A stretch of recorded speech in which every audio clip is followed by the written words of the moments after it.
Okay, let's dive right in. Today, we're going to talk about a real titan in the Node.js universe, a tool that's pretty much defined how millions of us build for the web, Express.js. We're going to walk through the classic developer journey, from that first exciting hello world all the way to tackling the messy real-world problems. So imagine you're just starting out with Node.js. It's powerful, it's fast, and you're thinking, yeah, I can build a web server completely from scratch, handling every single HTTP request and response by hand. But there's a really, really good reason that's not what millions of developers are doing every week. I mean, you could do it, but it's basically like reinventing the wheel every single time you start a new project. There's a much, much smarter way to go about it.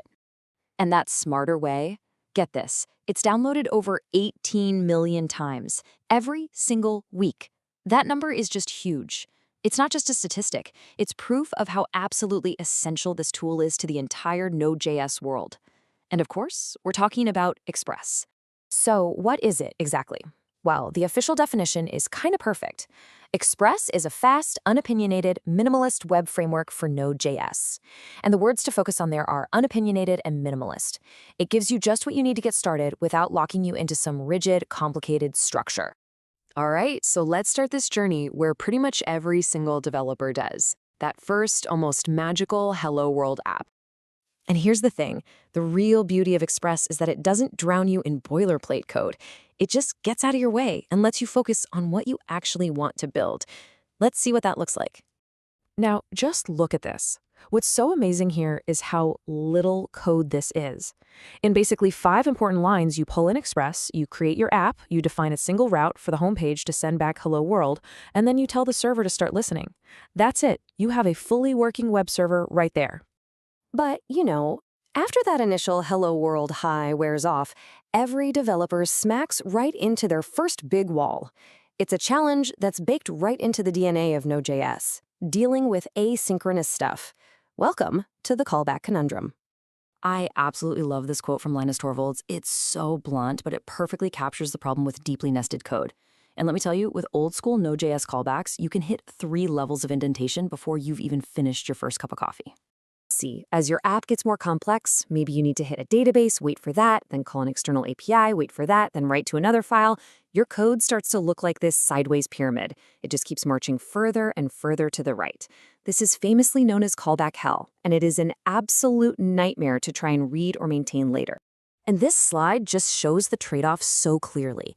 On the left, you've got synchronous code. Now, it's slow, because the program literally stops and waits for each step.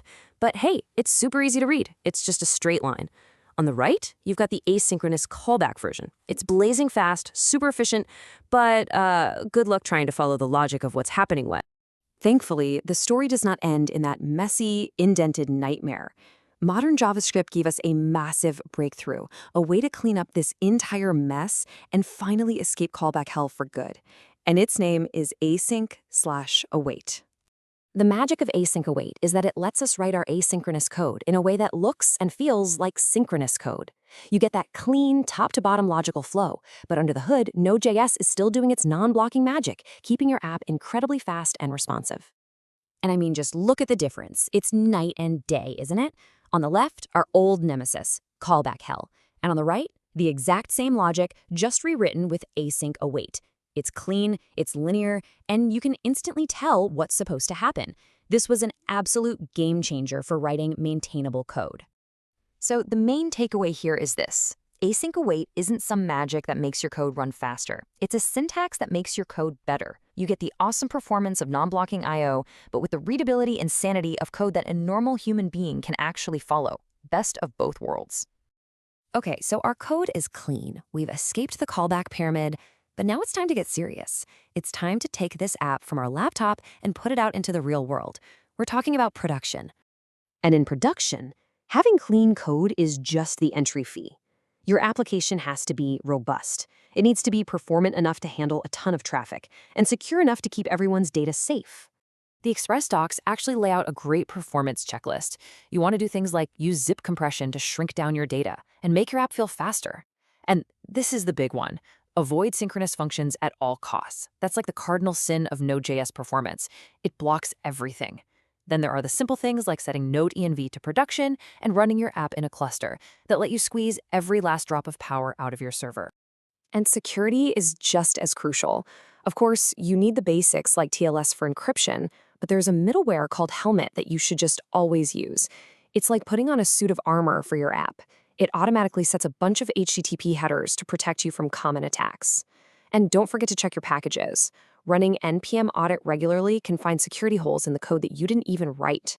So now that we've seen how to build an app and get it ready for the world, let's zoom out for a minute and think about the big picture. Why choose Express in the first place? Well, it really all comes down to its core philosophy. This slide just nails the two opposing schools of thought.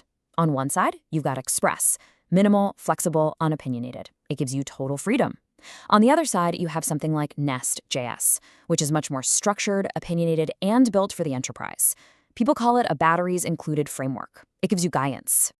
And I think this quote from a developer online just sums it up beautifully. Express is Wild West development. I love that. You have total freedom, but you're also responsible for building your own town from scratch. Nest.js, on the other hand, brings sanity, especially for big teams. But you have to learn its specific way of doing things first. So what's the bottom line here? It's that there is no single best framework. That whole debate is pointless. It is always, always about picking the right tool for the job you have in front of you and for the team you're working with. And that really brings us to the final question I want to leave you with. As you're thinking about your next project, which path are you going to take? Are you going to go for the total freedom and flexibility of something minimal, like Express? Or are you going to opt for the structured guidance and built-in safety of a more opinionated framework? The choice is yours.